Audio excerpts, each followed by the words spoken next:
Billy's trying to get organized over here. Yeah, I'm no better. I'm just claiming that there's some kind of stripe across me going on right now. There's a glare from. Is it this? Hold on. I don't know. We're good. Yeah. Yeah. Now I'm blind. It's all good. It's all good. Right. Anyway, we're not that professional that I need to worry about it. Nah, I'm not professional. We got the glitch out. We did. So I mean, upgrades. Yeah. Every week it's a new upgrade. We should be good for the remainder of the year to not have to mess with anything else. At least till next week. Yeah.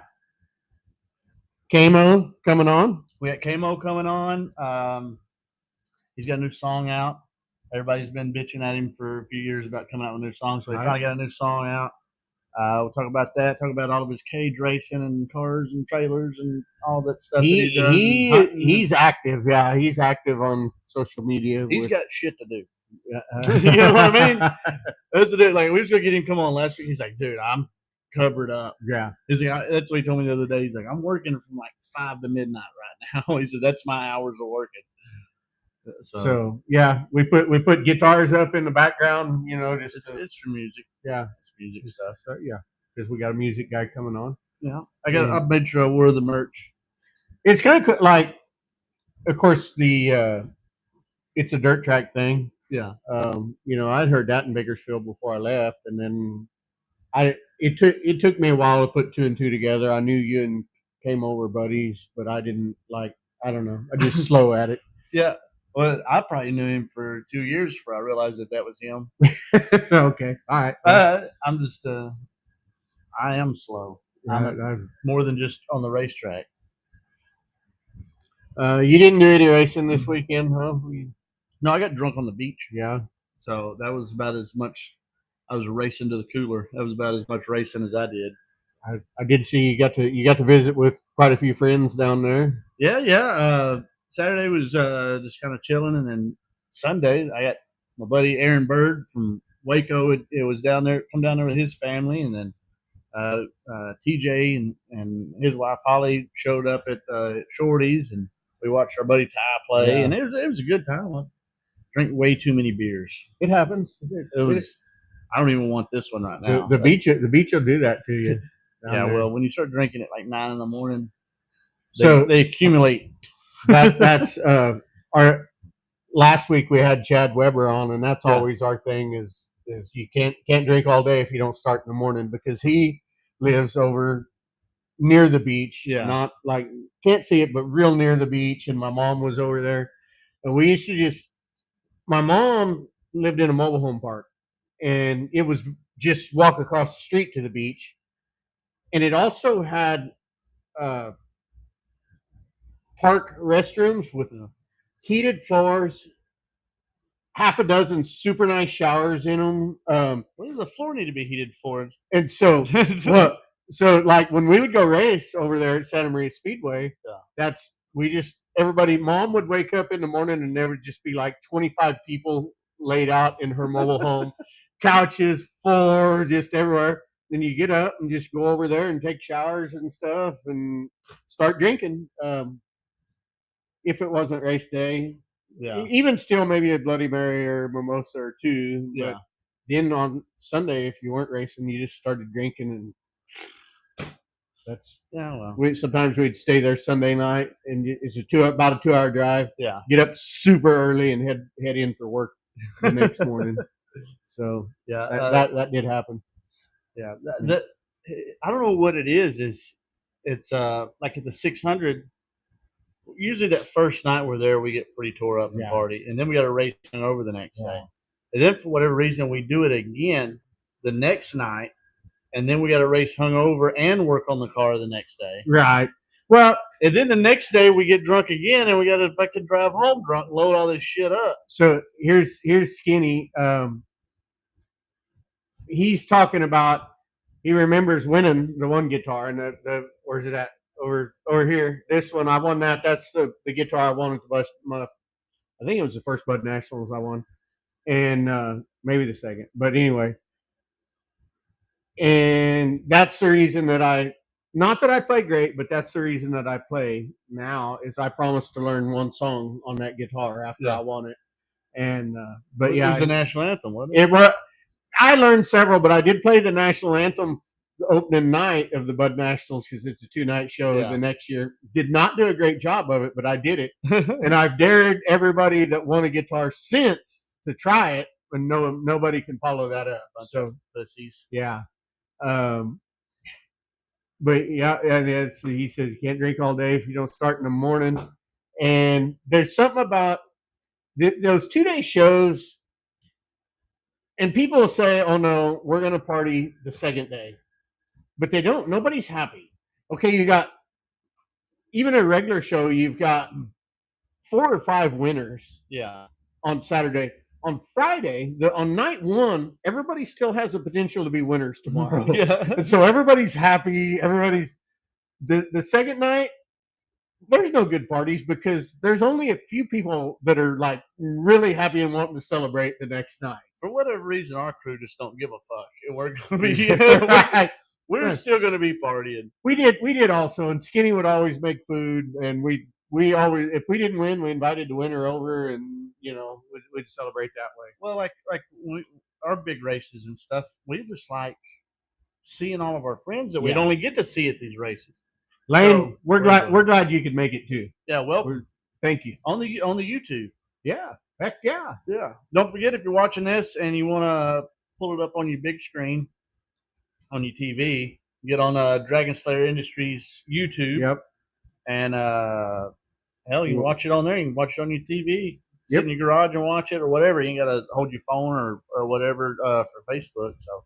Heck yeah. That helps him out too on getting the hours. Give us a like and a follow, and I guess you subscribe over there. Yeah, subscribe. Yeah, subscribe. So, subscribe on mine too, I think. Yeah, you probably for like $1 or something. You got to pay. Well, I don't know how that works. Facebook's weird, and it says that it's still in review, even though I have access. They're taking the money and not giving it to you. I guarantee they're taking some fucking money. Let's see.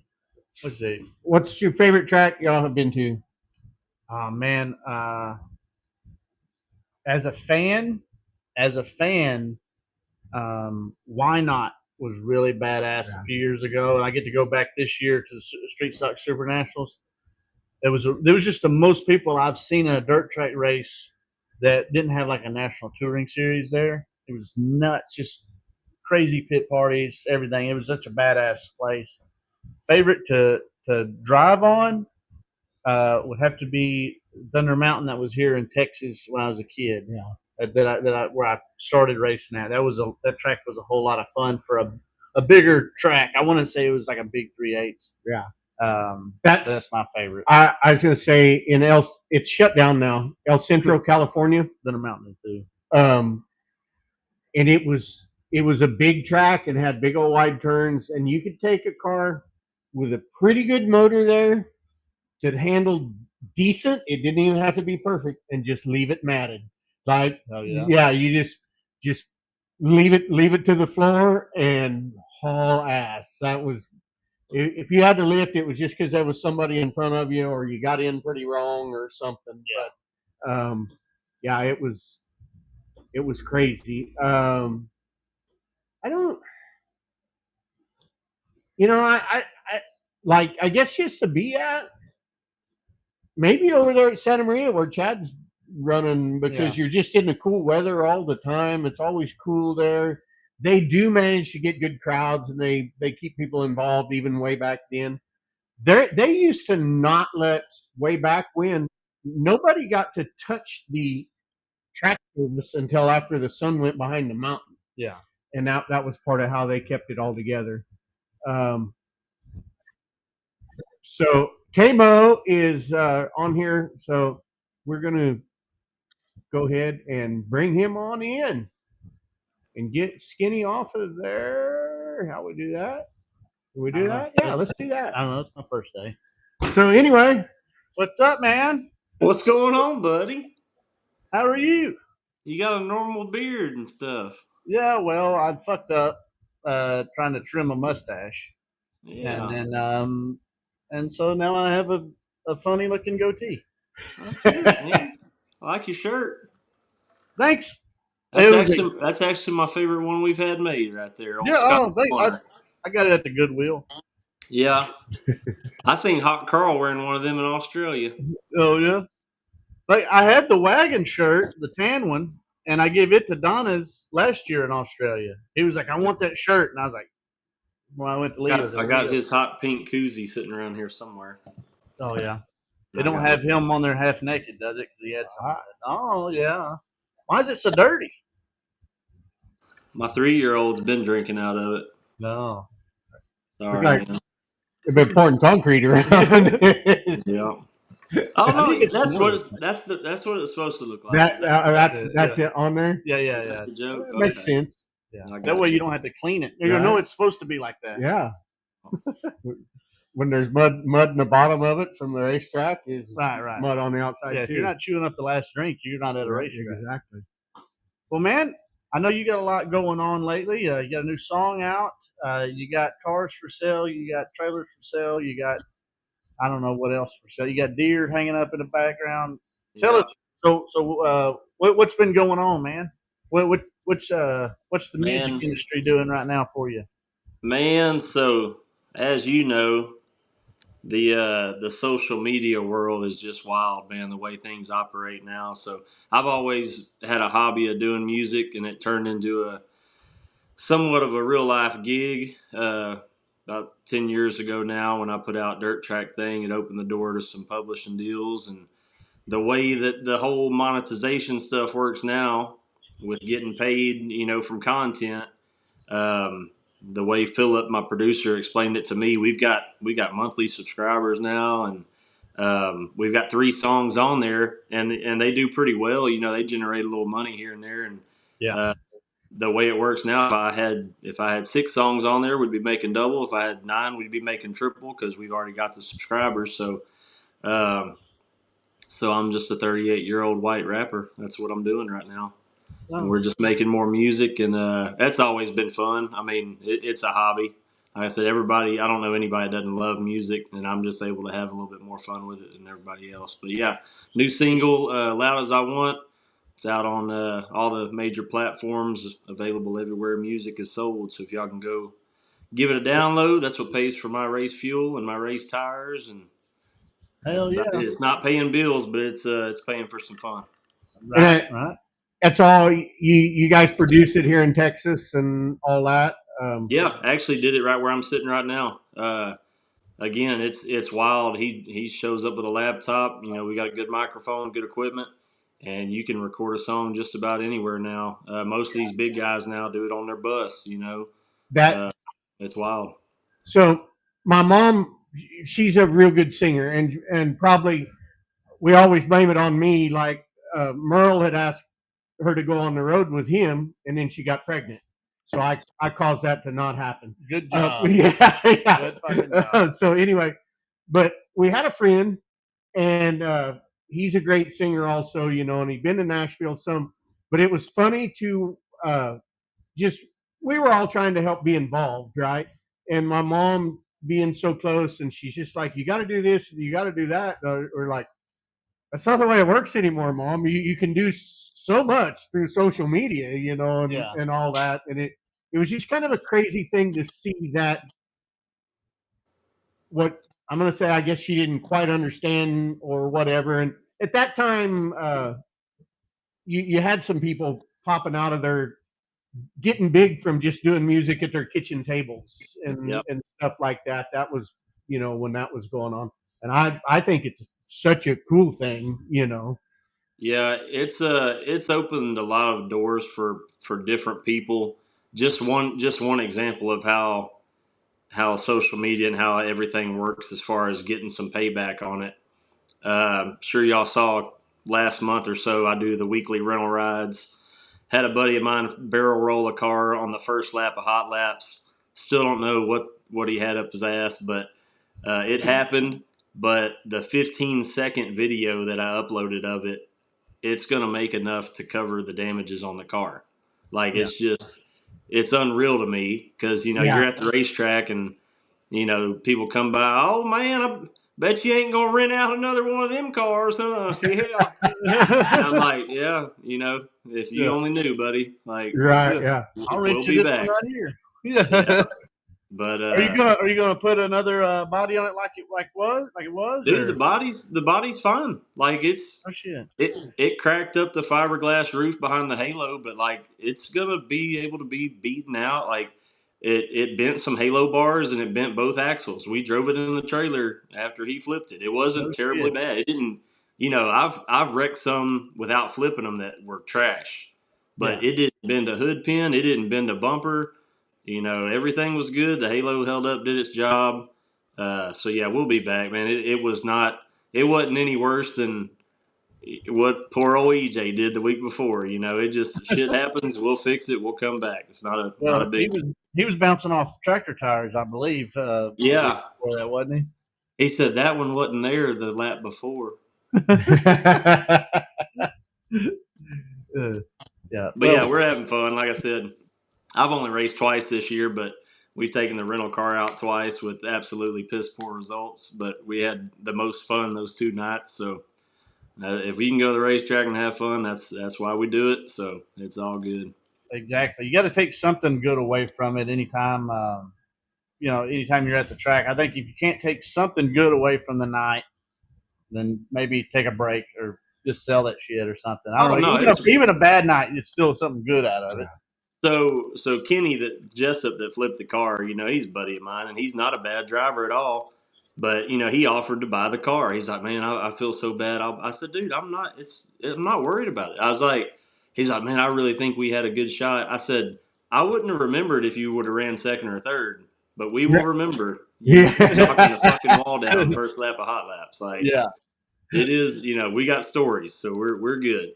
Yeah. It's fixable. He's not hurt. Yeah. Beers will drink afterwards. Maybe whiskey for that night. Whatever. Yeah, it was a night to be remembered for sure.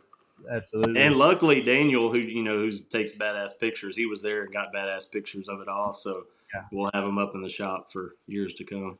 Well, thankfully, he got on video too. Because I mean, somebody did. So a buddy of mine I went to high school with messaged me right after it happened. Like, he's not a racer at all, but he's like, "Hey, brother, you okay?" And I'm like, "Yeah, what's up?" And he's sent me one of his buddies was sitting in the grandstands and snapped a picture. It was before Race On even went live. You know, I mean, literally they weren't in the gas for like 6 seconds, and I hear sheet metal flopping, and I'm like, "Oh shit!" But what dumbass is that? Oh no! So I was actually getting fuel at the parts trailer, and I like went up to the fence. He did it, and I looked back and I was like, "Hey, no more fuel. We don't need it." Yeah. Shut it down. Yeah. We're good. Yeah. Save that $12 a gallon. That ain't no shit. But I tried to fuel out of one car to go race another one. Is what I've been doing. So what's crazy is, I put a lot of effort into that rental car, and it's a good, solid winning car. I bought it for Monty. But you remember you came and drove for me, that piece of shit, like 4 bald tires and spitting and sputtering, and what do we do? 21st to 4th or? We was mid-pack at least up to 4th. I think we were 2nd or 3rd at one point, but it didn't even have 4 matching tires on it. I don't think we was running. I remember we had to change one because it kept leaking down too fast. That's the only reason we had to put another tire on. I pulled decals off. You remember I had that same set of decals on like 5 different cars. Yeah. And it ended up on that car. And that was a fun weekend too. Oh boy, I was hung over that day. I was about to throw up checking the air on it. I was like, I don't know if I can do this. If I would have been in better shape, I probably wouldn't have even done good. Right? Yeah. Like you say, you got to drive smooth when you're hungover. I got friends that swear I drive way better hungover, and I said I just don't want to hear that engine rev up. I don't want it to break traction. I don't want any tire shake. We just want to get this done as fast as possible. Yeah, I've seen it firsthand. When back in my younger days, I used to push the envelope on that too, and I always felt like I did better when I felt like absolute dog shit the next day. Yeah. Don't know what it is. I'm not going to try it anymore on purpose, but sure it'll happen. Well, I know next time you're like, yeah, come down the day before you drive. Let's go to every fucking bar in Huntsville. So, but was that the plan? That wasn't the plan. No, we were going to I told you I was going to take you. I was like, hey, let's go eat, and we'll come back and work on the car. Yeah, that was the plan. We go to the first bar. We didn't show back to his house till like fucking 3 a.m. And then we left again. So we were going to go eat a steak dinner and go back and work on the car. We were going to be dialed in on the old 4-car. My bar owner buddy comes in the first bar we're at. He's like, hey, y'all coming to the concert tonight? Here's some tickets, man. And we're like, oh, yeah, we'll stop by. Yeah. Yeah, 2:15, we're putting chairs on the tables for him, turning the lights off, and then a buddy of mine bet me, he bet $100 we wouldn't drive the toter to his house. Yeah, they had a big toter home. Yeah, we drove it.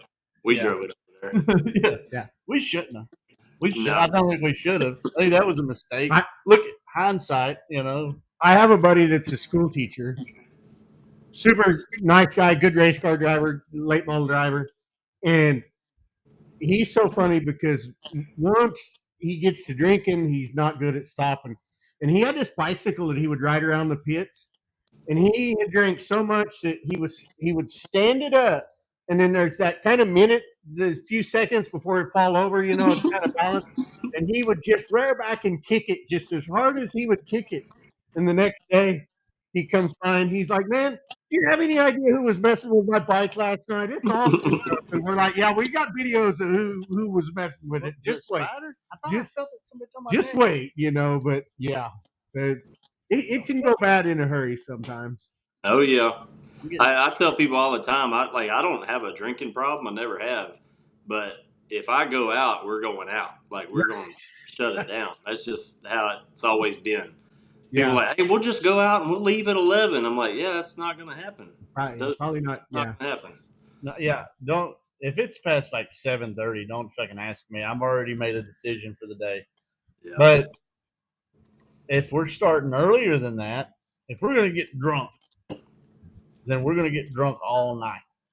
And that's kind of how I do it. I can resist the first one. I can be like, no, I don't want to drink. Yeah. But then one or two, and it's out the window. Then I get a certain point where I'm not turning down shots. Yeah. Why? Yeah. So we just had my class reunion a couple months ago, and I told Brittany, I said, hey, I'm gonna drink Crown and Coke all night. That's what I can drink it all night and be fine. So no shots. Don't let me take shots. People are gonna want to be taped. Shit. First round that comes up, it was kind of a deal breaker because my buddy Sadell, he's like, I said, man, no shots. He's like, what's Crown Vanilla? I know that's what you drink. And I'm like, oh, shit, okay. That's what I'm drinking already. Well, then next tray comes in. I think it was the same thing. So when I throw it back, it's freaking Jaegers, which is the worst to me. Me too. Then it was all downhill from there. Hey, people, you want a shot of Patron? I don't know. You want to get punched in the face? Fuck that.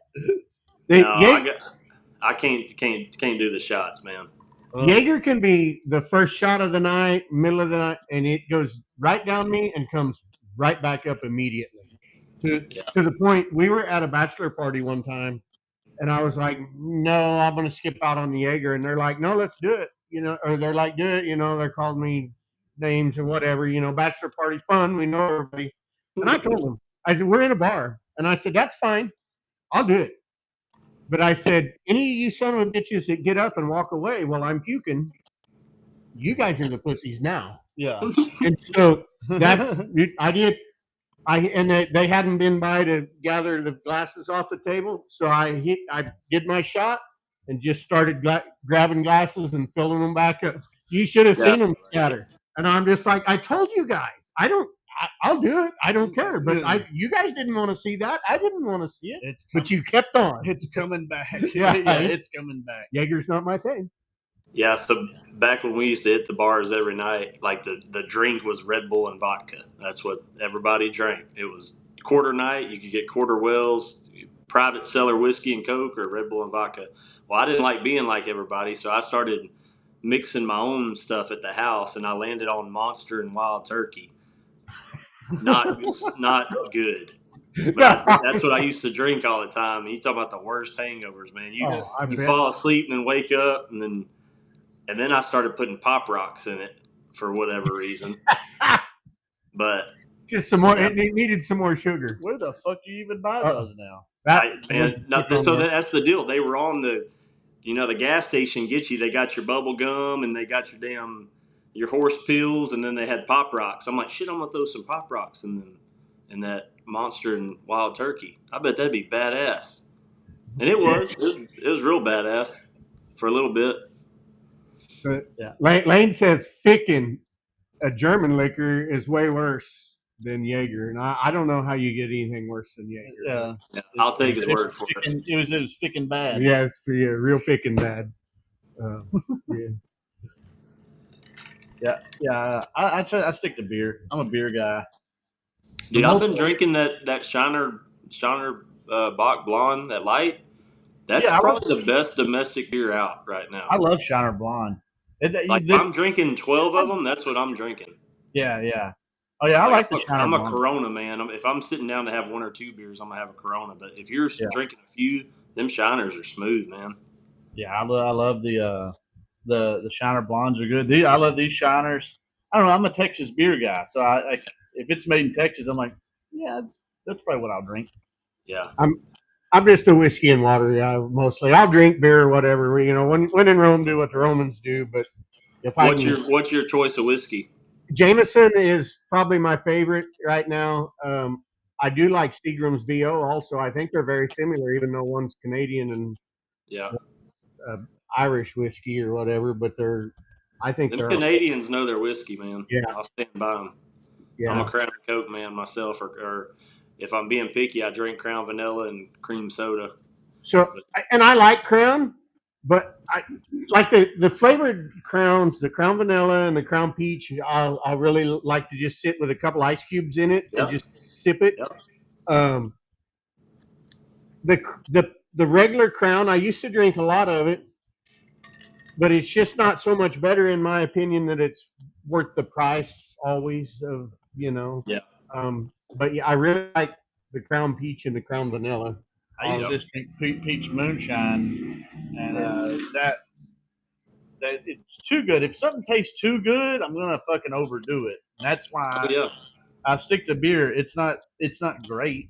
If they had a beer that tastes like Dr. Pepper, I'd be fucked up. But. So one time, I don't know if it was when I won that guitar, but at the Bud Nationals, we'd won.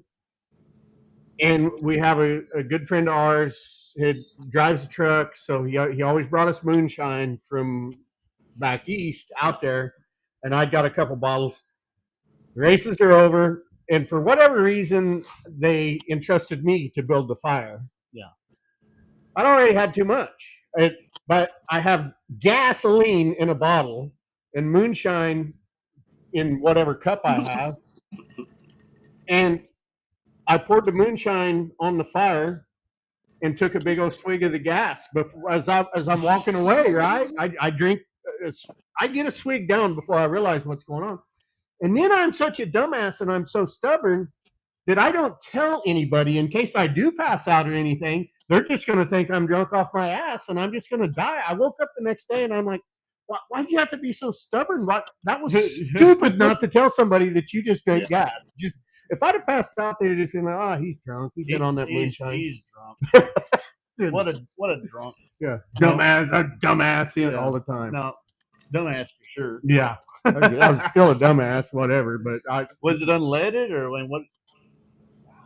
Was it worth drinking? Would you do it again? No. 0 out of 10 recommend. I helped a dude take a fuel filter off of a truck one time on the side of the road, and the gas went in his ear. And this was a big dude, biker dude.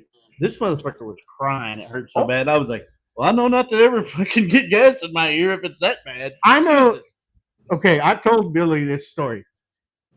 And everybody will think I'm lying, but I promise you I'm not. I got the car that I drive in the Enduros. It's got the electric fuel pump and all that stuff on it. I'd clean my cell out real good, but somehow it's still getting trash in it and this and that.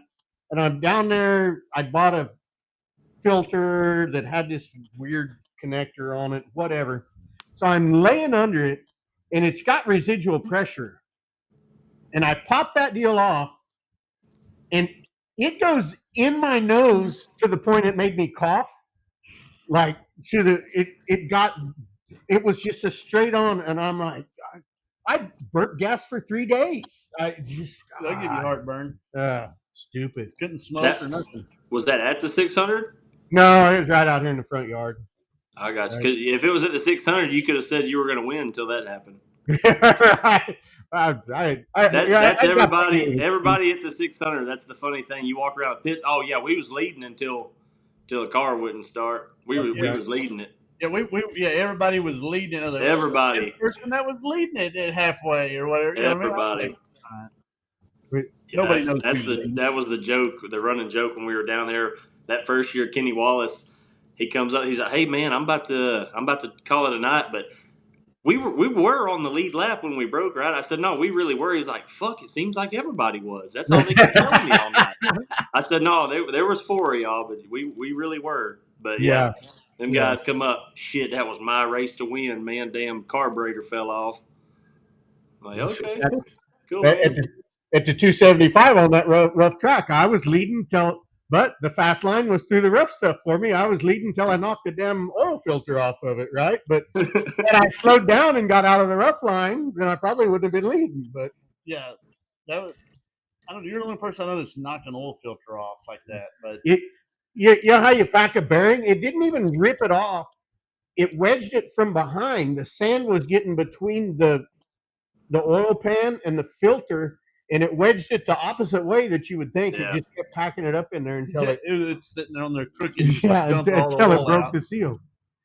And then at the 600, when it was down there at 105, like we got done, and like you say, I thought, what a time for 20 people to finish on the lead lap, because I felt like people were just passing me all night long.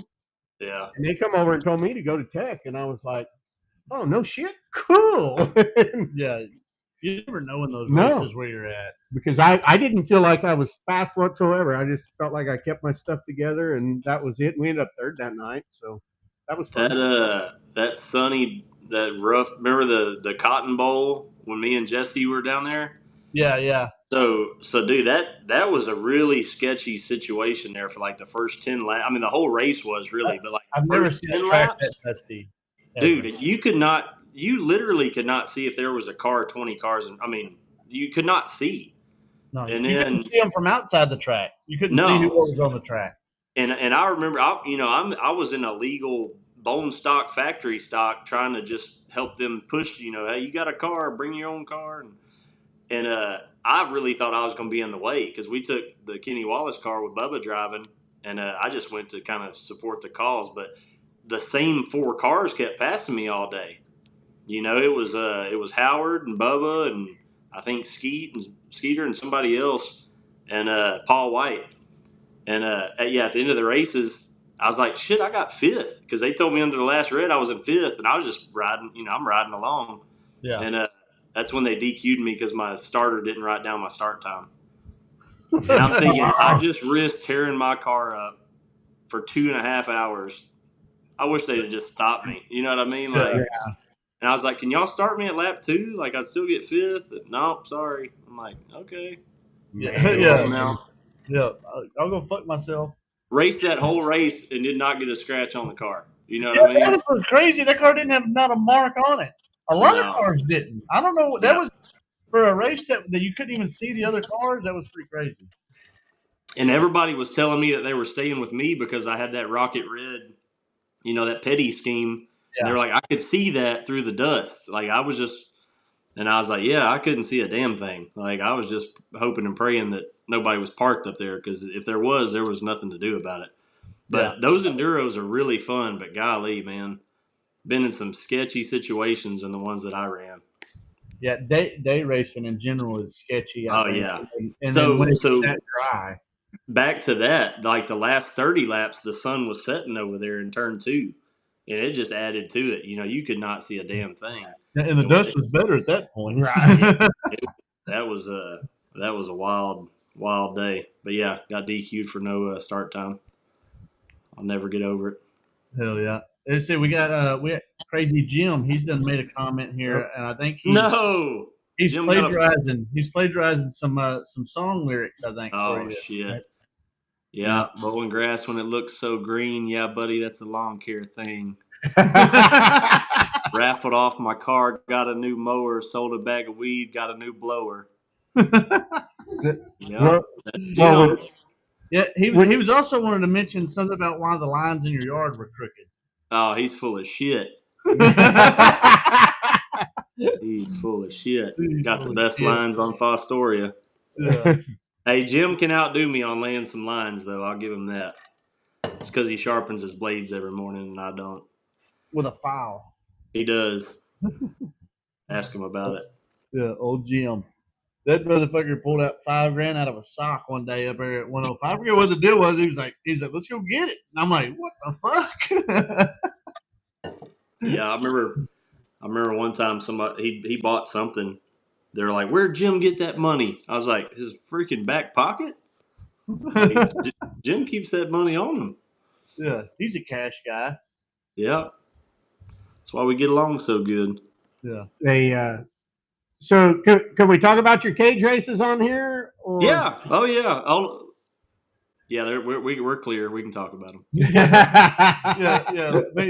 Make sure Cash App and Venmo and PayPal isn't listening.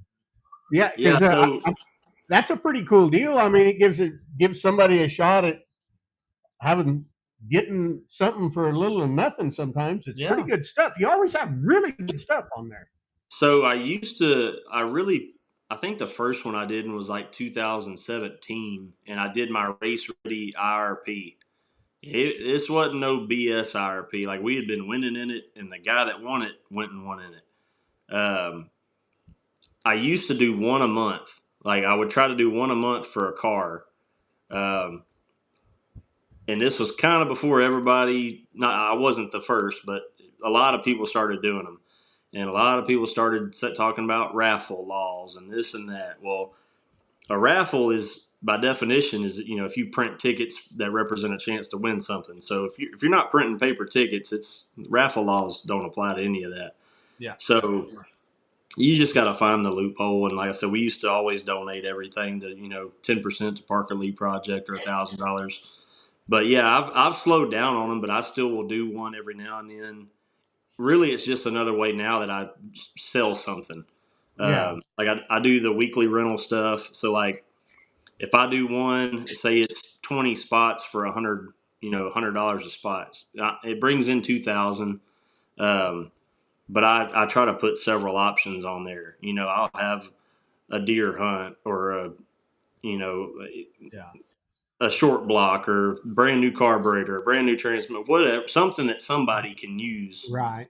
They usually got a little something for everybody on the bigger ones, like the Super Bowl pots. And so yeah, I'll do my biggest ones of the year. I do a Super Bowl board every year I try to do a really nice classic GM car or truck. Have a few options on there. I think this year it's going to be. I've got a 95 short bed dually on 24s. I got an 85 four-door dually, 454 big block, and then I got a 96 Impala. I think I'm going to put all those on the Super Bowl board this year. So, I see Renfro make cage racing great again. Yeah, he holds it down for 1, 9, 11, 19, and 91. He's you didn't even got to ask him. I think you just go ahead and put his numbers on. He'll just send you the money. He's probably the GOAT of the cage races. Everybody's like, I don't like that Renfro. I didn't think y'all were buddies. I see he gets on your stuff. I'm like, yeah, he's my buddy. Well, I see y'all racing out there. I'm like, yeah, he's still my buddy. I'll run over. He'll run me over. We're still buddies. Right. Yeah. And that night I drove your car out there. We had a good time running with him because that's like everybody was jumping on that race. I don't know what it was that whole year. It seemed like everybody was just jumping starts and nobody gave a shit. Yeah. I knew he was behind me, and I would get down there to where he couldn't get by me. It was fun. I had fun. Yeah. So that's a lot of people are misunderstood in racing. Like, if you don't know them, like, a lot of people they either think you're like, people that don't know me think I'm stuck up, rich boy prick. Like, I don't think I am. I'll talk to That's what I everybody tell out people there. you're like. Yeah, I mean, unless you know me, you don't know for sure that's who I am.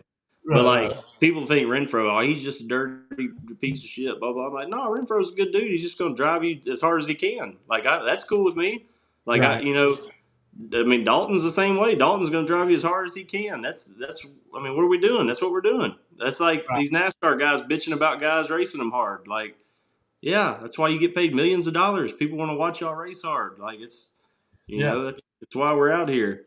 But yeah, we have a good time. Like me and Renfro have always been cool because he can dish it out and take it. That's the problem. Some people can't. They can talk shit on me all day long, but as soon as I say something back, I'm an asshole. Right. So, but yeah, no, we have fun, man. Like I said, we hadn't been racing much this year. We probably will once it cools off. I've just honestly been doing a bunch of stuff around the house, like improvements here and there, and man, we just hadn't been real mad at it this year, but that Yeah, could the change. pool looks good. I see. Yeah, we got us a new pool. Yeah, got us a new privacy fence, and just blowing all the money to keep up with the Jones. Well, if you hadn't been racing, who keeps the pit stalls clean at the racetrack? They're not, man. The night I raced, I had to go out there on Friday and scrape them and blow them off and edge them up, and I cut them on a 2-inch cut out there, and we went out there. When we showed up on Saturday, they looked like Happy Gilmore. It was on point. I post those videos of him with his leaf blower over there. And one of those, he didn't know I was videoing. The next day, we're like, let's do it again, but we got a funny deal for it. The comments, people was like, yeah, I bet he pays for that spot and all this stuff. You're like, what are y'all bitching about? Like, it was the craziest comments. We were entertained just from the comments, Yeah. So full transparency on that. Like last year, those stalls are $400 a year, right? So we have these 5. It's like me, Rob, and Ryan Slot, Charles. Like we buy them at the beginning of the year, and we park over there, and we do it so we don't have to fight for a spot when we show up. But like if I know we're racing, I will go out there Saturday morning and mow them and edge them and blow them off. But yeah, all the dirt that's always on there is from us. So you don't want to show up the next week because like hobby stocks, we're first up every week. I'll knock 200 pounds off my car, and I've got a point now. I do it in the grass, but like. Yeah, I'm going to clean my spot that I'm parking and working on. Like, I don't know why people were – I just don't understand why people were so mad about that. I'm blowing dust up on everybody else's cars. Yeah, I bet the guy next to him just sleeping in his motorhome. Talking about the dirt, I've always thought that racetracks should have a big slab out there with 4 or 5 pressure washers and leave the track open on Sunday so that people can come back and wash their cars and get a lot of that back off, because some places have to haul that shit in, and I've always wondered how much dirt gets carried out of a track every night, because like I'm telling you, I normally wash 200 pounds off my car or knock it off every week, and when I go across after the heat race, I'm 200 300 pounds heavy. When I very first started racing, a guy named Stevie Cargill was a little more into it. He'd won a championship and whatever, and he was helping me. But Stevie's dad, after they washed the car, he would pick it all up and put it in buckets. And the next time they went to the racetrack, he dropped it not on the track, but he put it where they could drag it back to the track. But he didn't want. He had a fairly small backyard and shop area. He didn't want the clay out there where it gets all slippery when it gets wet and stuff. So he just put it in buckets and took it back the next time we raced. I just don't wash my car, so I don't worry about it. Right. Next time you come, we'll take my push broom and my big chop pan, and we'll do it, and then we'll go put it back on the track. People know what we're doing. Yeah, that way they know. Yeah. Yeah, you're talking about some of the pressure washing the cars at the track or something like that.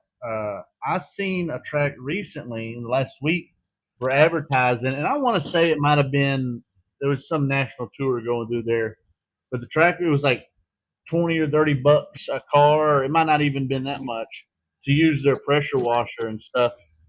And I was like, fuck, that's easy money, because it's like these guys are going to be here for a few days. Yeah. And I've been part of that where you're washing the car between days just at our big shows. But when you're running super late models and things like that, their shit's clean every fucking night. You don't see a dirty car roll out on the track. So I'm like, I bet they'd pay that all day. Well, and the other thing that a person or a track could do, I've worked at a dairy. We had sprinklers in the concrete that we run all the cows up on and just turn them on for a little bit and let it do the majority of the work. And then you went in there and cleaned up a little more by hand before you started milking.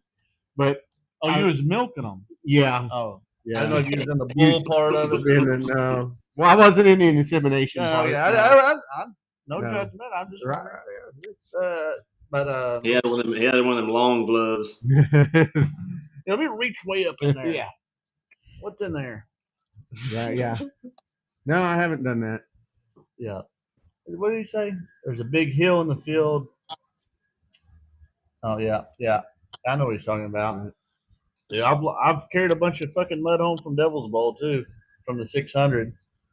When it was RPM, was that last week? Whenever that was when I raced over there. Mm-hmm. And it wasn't that I picked up a bunch of mud from packing or doing anything like that. We had to put the tailpiece back on after the heat race. I got my tailpiece ripped off, which I fucking hate running a tailpiece because all they do is collect mud. But then we run the B main and it's still pretty heavy track, and it ripped it off from the mud hitting it. Yeah. Maybe that's because we had it zip tied on, but it was still a lot of mud hitting it. And you can always tell the people that know absolutely nothing about dirt track racing when you're headed home and they're following right on your ass, and you're just like, you're about to lose a windshield over this, right? Yeah. You following enclosed because we're getting rid of a bunch of dirt on the way home. Uh-huh. Dude, that's about the only thing me and Eric Martin butt heads on is he loves putting tail pieces on every car. And I don't because I'm the one that cleans them. You know what I mean? Yeah. That's the first thing I do when I get out of my car. I beat the hell out of the back of that tail piece. But, dude, that thing catches so much damn mud. Yeah, I'd rather have it wide open where that shit can just fly out. I hear next year we can for USRA on factory stocks. All you got to do is you don't have to have the chrome piece or none of that shit for the stock bumper. And the ends can be open. That's the rumor I heard the other day. Yeah. Actually, this is my tailpiece. I'll still steer clear on that one. When I don't run a spoiler, but it doesn't go out behind the back tires. It's narrow. Yeah. That's how I got the wagon. Yeah. But I don't like tail pieces. All that it's just another $140 you got to spend. Oh yeah, it's one more thing that can get ripped off. One more thing you get, like you said.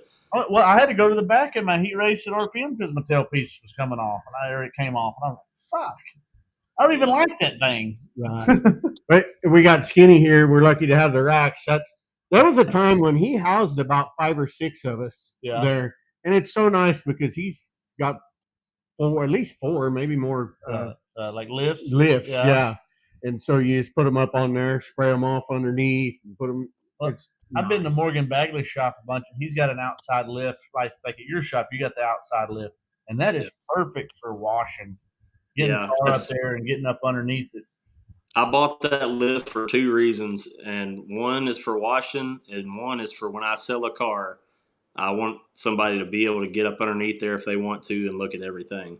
Because if if dirt cars ain't always the prettiest underneath, you know what I mean? Mm-hmm. One that's been ran, but if you get one of these new ones here like I got, and you can get somebody up underneath it and they can put their eyes on it and be like, damn, this thing's nice, So that lift's paid for itself. But the way I do it, when I get home, I go park in the same low spot I got. I knock all the heavy stuff off my car. I pull it around in the grass, knock off the high stuff, then I put it on the lift and really go to work. But yeah, it makes it a ton easier. But it also makes me really miss racing on asphalt slicks because I used to never have to wash my car. Never have to buy tear-offs. Dude, when I had that black and yellow car, I think I went 10 weeks with doing nothing but blowing it off. Seriously, never, no tear-offs, no mud, no nothing. Yeah, we used to just give them the old whore bath and wipe the outsides down, from and that was all from packing the track. And then we went to Greenville, it's Hunt County now. It used to be Super Bowl. I had my dash caved in one time from mud hitting out there. But that's that gumbo, Yeah. black gumbo stuff. That shit right there is terrible. Lane says the mud ends up adding so much rear weight to the car, and Well, sometimes you need that. I'll Right. go in and I'm like, well, I need a little more left rear, and I'm like, well, there's a bunch of mud. Let me just scrape it off everywhere but the left rear. I've done that a bunch of times. Yeah.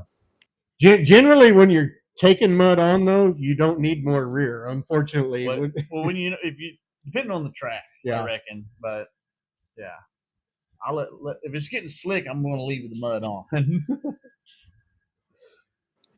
Somebody says the mud ends up adding so much rear weight to the car, doesn't it? Yeah, Yeah. it'll definitely. You can feel one. I mean, I know I can feel one when I go into turn one the first time and go into turn two. Second or third lap, you can tell when you got mud caked up on the right rear. So definitely. when I was in Australia, and of course it rained out both nights, and the second night it was super muddy, and their clay, it's different. I don't know how to explain it. It looked like sand. It was like a tan clay. I don't know. Yeah. But there was a Gumboots car, a friend of ours over there, and he had his car out there, and he run coilovers, and there was so much mud on that car that he was coil bound, and the car was sitting on the tires in the back. And I think he had to pull off because of that. Yeah. And I was like, holy shit! It was just stuck. That shit stuck to everything. It was as bad as our Blackland stuff over here about sticking, So your mom's talking about oiling up, of all things. like Diddy. She wants to oil up like Diddy. Yeah, easy, mom.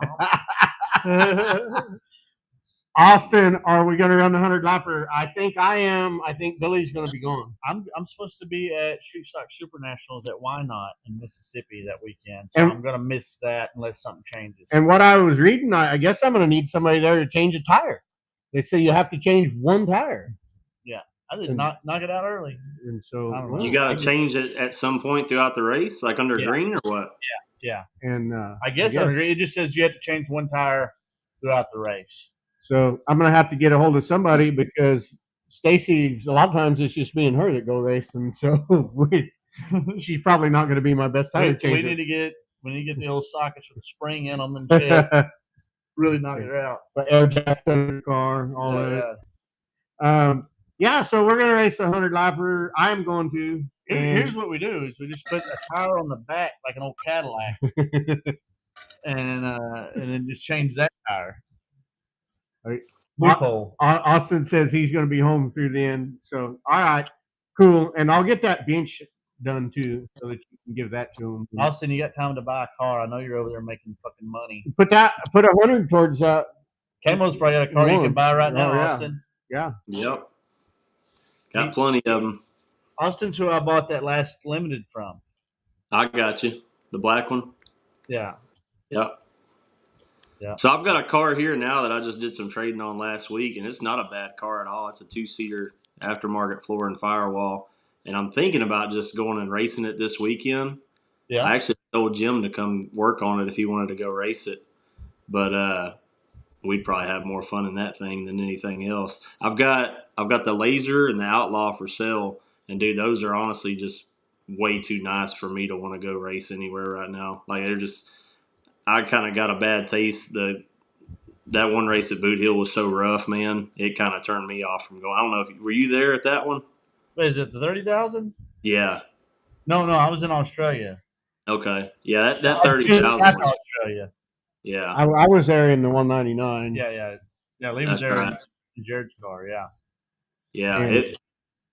It was some rough racing, man. I don't know what was going on that weekend, but golly. Well, it looked rough at the Mike Parker race too. I mean, I don't. Every time I looked at a highlight, somebody was flipping, and mostly it was Keaton Atkinson or whatever you say his name. And see, my thing is like I watched on Race On, and I know some people like watching that shit, but like I know even Zach Clark, he was like, man, we're better than this. You know what I mean? Like we should be doing some good racing, but. I was on that whiskey, and I had to bite my tongue for making a post because I wanted to ask, like, what the fuck do y'all do for a living to go treat them cars like they're damn $1,500 Crown Vics, man? Like, yeah, damn, y'all are just tearing shit up. Like, I'm talking about people just throwing slide jobs on lap one of a heat race with absolutely zero chance of them sticking. Yeah. Like, what are you doing? Well, But I was glad we didn't take a car. We blew up the week before that, luckily. But we had talked about me driving that car on through this series and whatever. But after those first few races, and he come back from Australia, then just like at least they come get this. Because that's the thing. If you're like, I could maybe fix a car every 4 or 5 races if we go and whatever. But like you were risking your car's life at every one of these races. Oh, yeah. I felt like, and I'm like, I want to get my own going. I don't want to have to buy him a car and then get me another one. Yeah. And I'm not going to leave it wrecked. So I don't know what's the cause of that, because I don't know if it's people driving for other people and not having to work on it, or not having to pay for it, or not. I mean, I don't know what the damn deal is on that, because you can tear up a car at any time. I mean, you can do it for $300 on any Saturday night with 12 cars there. Right. But you can tell when people just quit giving a shit and just doing these high percentage moves, and like, I don't know, man. But hopefully this weekend, like, this is my favorite race coming up, the King of the Hill at Boot Hill. Hopefully they get good weather and pack that house. We'll be rooting for Craig Pursley and Dalton Faulkner to go over there and do pretty good. So hope they have a big turnout, and hope all the racing's good and clean and nobody tears any cars up. Even if I don't care for you, I hate seeing pretty cars get tore up. Stuff takes too long, too much work. Yeah, even my car, like my ugly car, Jared's the 199. Man, I was like, well, usually when you got a car that looks rough, people stay away from it. Fuck no, they run right over me. I'm like, what the hell? I got a steel body on this thing. It's going to tear your shit up way worse than tear mine up. But and I'll use a door more than I'll use a front bumper. And I'll be honest about that. And it's never on purpose, mostly. Never really on purpose. But I've got a modified bumper on the front of it instead of the full bumper, because I don't run the nose piece. Well, I've had it on there since last year. I think I only ran it twice with the full bumper last year, and it's still the same bumper. I'm not out here running over people. And it's bent and shit, but it's not. It was from people slamming into me and me hitting the guy in front of me. It's like, there's nowhere we can go. What do we do? Why are you hitting the hell out of me?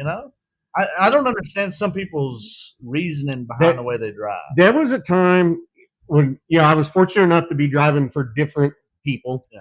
And I was in a guy's car, and me and another driver just started having them car fights.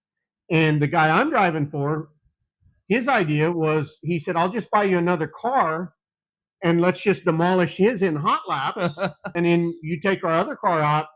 And so I called, this guy's name was Steve, and I called him. I didn't have his number, but I went. I said, "Hey, let's go have lunch, right? Let's go eat. I'll buy you lunch." And so we sat down and we talked about it. And I said, "Look," I said, "we're at the point where he's going to get me another car, and he just expects me to demolish yours, and it's you and your dad doing all the work and paying for everything. Yeah. So we just need to stop, because I don't want to be that way at all."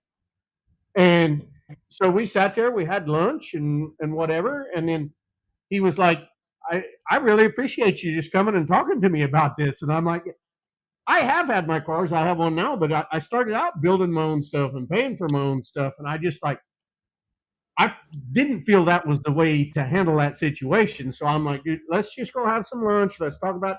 And so we got through the Bud Nationals, and everything was fine, and it was way better. And sometimes people just need to sit down and talk. Oh yeah, I had that issue when I was about 15 or 16 and started racing, and we were pretty decent right out of the box. But I had guys that would bully me and run me over, and door me, and then finally my uncle was like, "How long are you gonna let them keep doing that?" And I said, "Well, I don't want to tear the car up." He's like, "I built that one. We'll build another one." Yep. He said, "You can't let them keep doing that."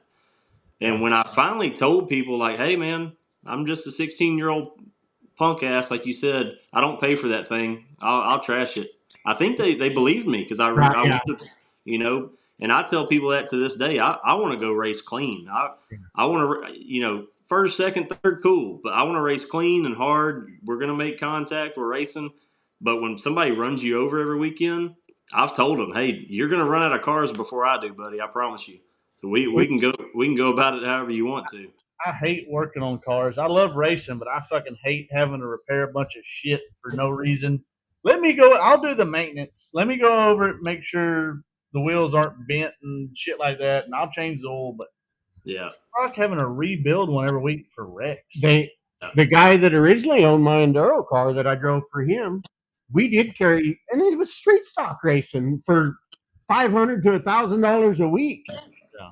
And he bought the year I was already running good in this car, and he bought the car because we didn't make a full season. He bought the car that won the championship the year before. So we had the year before championship car, and I actually liked this car out back better, and that's what I drove. But he liked to take them both. We had a big, long gooseneck trailer, and he liked to put the other one on the front and haul the one that we raced behind, and just show everybody that we had two cars there.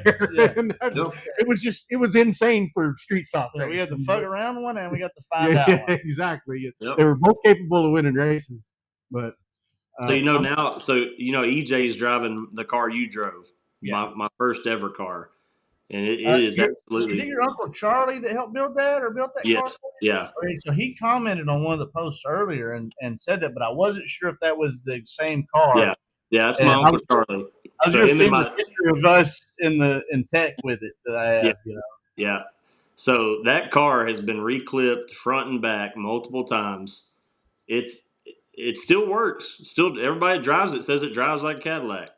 But I've told EJ, you get run over by certain people, you don't come back unless you handle it, because I'll jump in there and do it. You know what I mean? He's like, oh, you're serious, aren't you? I'm like, yeah, I'm serious, man. Like, don't let people bully you. Like, it sucks to get rough with people. It sucks. I hate cussing people and fighting people, but sometimes you got to do it when they don't change. You know what I mean? I've had a few issues with people over the time, but we got Lane here asking, what would it take to be allowed to put y'all's logo on my car? And I know I usually have stickers online for sale, and I don't right now because I haven't restocked them. You can just get a hold of me and tell me what size you want. I'll cut you one of mine, and you can put it on. And I know KMO here. You usually got some stickers and stuff too. Yeah. So the way I do my stickers is pretty much, and I haven't sold any shirts online here lately, but when I sell shirts online, I ship out decals with all of them. That's how I do mine. They cost me, I think, $1 a piece to get made. So I don't really like charging for them, but I'll send them out with some T-shirts or some hats. Yeah. So you get with us if you really want some stickers. Just holler at any of us, and we'll make something happen. Or even on my stuff, I know Garrett Gregory at Supreme Vinyl Works, Sean Graham at Hitman. Mostly any graphics guy around has my logo on file from being on different wraps. So we'll get with them. Some drivers need a plexiotomy. I'm not exactly sure what that is. Is that I don't know. I wish Jim was sitting here next to me to explain exactly what it is. I'm not even going to try to explain, but it involves a mirror up your ass. Okay.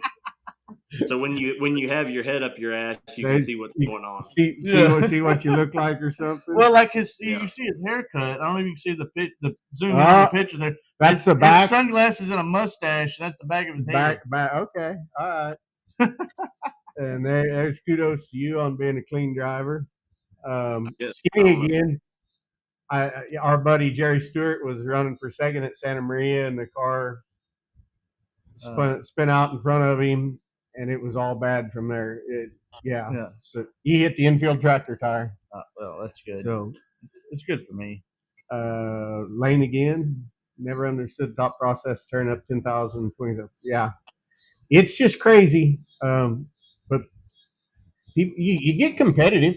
I know sometimes your anger gets the best of you, and I've been guilty of that and fucking off, fucking myself way worse than it would have been for me to just try to catch the guy and fucking pass him clean, But sometimes it gets to you. Yeah, I usually handle shit on track, and then I'm not a afraid to go off track either. That's why I'm on probation. But but I usually just try and do it there. Yeah. And then I'll be like, hey, man, if we can get along afterwards, you can have beer, whatever. We're even now. Yeah. And I got friends like you were talking earlier that originally thought we had beef, and then I'd see him somewhere and we'd drink beer together, and he'd be like, "Oh, I didn't think you liked me," and I'm like, "I took care of that out there. That was we're done. We can still be friends. I'll still, do whatever." Yeah. So that's that. But like he does the cage races, I used to do auctions for my stuff that I make. Sometimes when being small business, things get slow or whatever. And I'd have a $300 flag go for $500 or $600 just because somebody wanted. I'm thinking somebody's going to get it bought for $250 or whatever. I'm going to give them a deal. I only charge $300, but they just keep right on because it gets to be a competition thing. It's not worth the money. It's not a money thing anymore. No, I fucking want it. Yeah, I want it. It's just crazy.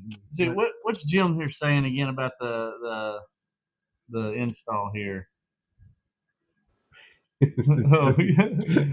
okay. I had some plexiglass installed in your stomach so you can see when your head's up your ass. Fucking Jim. Yeah. He's got something. Hey, that first night we took the Nova out, we had a dude KO us in the door in the heat race. And I was running with the street stocks just to make laps, you know what I mean? The hobbies and factories were off, I think. And I was laying so far back not to bother anybody. Well, this same car doored 3 cars in that heat race. This is no shit. He KO'd Robert Bartlett, Richard Mills, and I think I was the third one. I'm talking about KO'd my door on that brand new orange Nova. Oh, that thing was sweet, dude. Dude, and he come by the trailer about 30 minutes later, and the guy that did, he's like, "What do I got to do to get my car to turn or blah, blah, blah?" And dude, Jim let him have it with the plexiotomy line. Like, he was so mad. He was so mad. But, like, he was like, "Well, y'all, you're the third car we've had to come apologize to." And Jim's like, "Well, that should fucking tell you something." 3 cars, and for real, he doored 3 cars in one heat race, like running dead last. Jesse, I've seen Jesse go and hand somebody a steering wheel, and they're like, "What's this for?" He said, "Well, obviously your car don't have one." Right? Yeah. Is it? That's one of your guys. Is that? I think he'll be over here in September for do some announcement. Okay. Yeah. Let's see what Bubba say here. Ask KMO what he's got in his cup. What I got in here today, I got Crown Vanilla and original HEB Cola in this one. You fucking cheap ass. That's Brittany. I don't know why she did that. I mean, they're damn good, but you bought that with some Tostino's pizzas. She like sneaks 3 of them in with a 12-pack of Cokes. Like, I don't notice. Like, I know my damn Coke. I go over there and he'll bring out the DiGiorno's and he brings me the Tostinos because that's the ones I like. Right. The poor people pizza. Yeah. Poor people pizzas. Just because like, they're 98 cents don't mean shit. That's what she eats. I'm like, dude, if you're eating a square pizza, that's a poor people pizza. Like, that's what I used to eat in 3rd grade. That's what she eats, though. One of these times when we get down there and be able to meet you and all these other guys from down there. Yeah. So I actually built this whole place for people to come stay, and nobody ever does except Billy. I got a bunk bed. Yeah, he recorded a song in my room down there. Yeah, got the mini split that'll freeze you out. Got the jukebox. We're set up. Nobody ever comes and stays very long though. Yeah, I've got to go stay a few times. It's cool to wake up and there's just race cars there. Yeah. We got a big window that looks out in the shop. It's covered with pull offs right now, but yeah, it's usually a pretty cool spot. And it'll freeze your ass out of here. I know that. Oh yeah, that I got no hoodie on. Do you sit around and play guitar too, or you just? No, first instrument I learned how to play was the piano. I know how to play the piano and harmonica. I never got big on the guitar, but man, the stuff with AI these days, man, like it's so crazy. I'll probably go live. So we're gonna do another recording session here in the next couple weeks. I may go live on some of it just to show some of that process because I don't think people understand it. But yeah, the stuff with AI is so nuts, man. I mean, I can tell them, hey, let's do Dirt Track Thing, but let's do George Strait singing it, and let's have him sing it like it's a 50s quartet song. Right. And in 30 seconds, it'll have it for you. Like, it's freaking crazy. It's bullshit a little bit sometimes. It's really, I mean, I don't know how it's going to open a huge can of worms because, like, in the music business, say if I wanted to go get Dylan Scott on a song, you know, I would have to pay him for a feature. I'd have to go that route, contact his management, booking, all that. Well, now you can fake it. You know what I mean? And I know these bigger artists have got to be getting ripped off like that at some. I just don't know. I don't know how they're going to stop it. I see. Yeah. Yeah. I just asked. I play a little bit. Yeah. Usually my friends, once they get to drinking, they drink a little bit. They'll be like, "Hey, get your guitar out," you know, like they got to get a little alcohol in them so they know that I'll sound okay. But, I was playing when I got here. My son grabbed one up. So, but you see the two old guys in the garage singing the Three Doors Down, like killing it. Yeah, and they were all drunk. They were like three Coors down, and like, dude, that's where it's at right there, man. Yeah. That was cool about growing up in Huntsville. Huntsville's a big music town, so you could go on a Wednesday night to Humphreys to eat a steak or something, and there's Randy Rogers playing acoustic show. And there's Jason Boland playing. There's somebody you don't know just absolutely shredding it. So. Man, I love all kind of live music. I listen to everything from freaking Lil Wayne to 80s hair bands to Texas country to classic country. I listen to it all. It just whatever mood I'm in that day, that's what we're jamming in the shop. Hell yeah. Skinny's asking. I know it's for KMO because he knows we're going to be there. Yeah. If you're going to be at the 600 in October, I'm going to make it a point to be there because it's at Rocket, correct? Yeah. Yeah, I have not been to Rocket yet, and I know that Justin Collins and Bubba Seals will be taking that Yellow 19 up there, so I'm sure I will be there. I won't be racing in it, but I will probably be there on site. If you got a car, for that, hear me out right now. I'm not going to. If you got a car for that, so. Where our buddy Donna's from Australia, he runs it every year. This year he doesn't have a ride for it, and we're working on getting him a ride, maybe through our buddy Chris White, Big Body Monte Carlo or something like that. But if you were to have a ride like that, would you be interested in fielding one for him? I mean, I have this wagon here that would be a badass one. It's just a complete roller. It would need a drivetrain, but. There's no telling what'll show up here tomorrow. I mean, I know what it takes to be competitive at one of those races. You need to have your shit together. People think that used to be, and it's fun, like it is. But if you're going to win, you better have your shit together, man, because them guys don't play. Them guys come from up north. They got it together. I mean, they're on their tire game. They're on their fuel game, all that. So it can't be you can't throw something together on Tuesday or Wednesday like.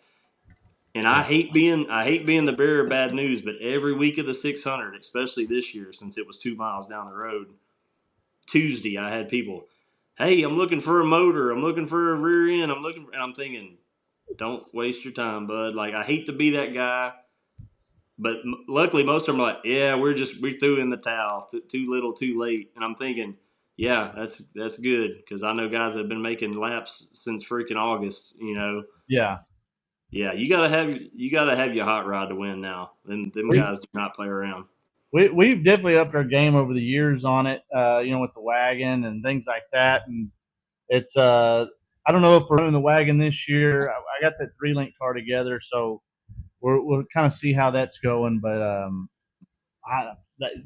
you gotta have a good piece, and it's a lot of little shit that you look over maintenance wise.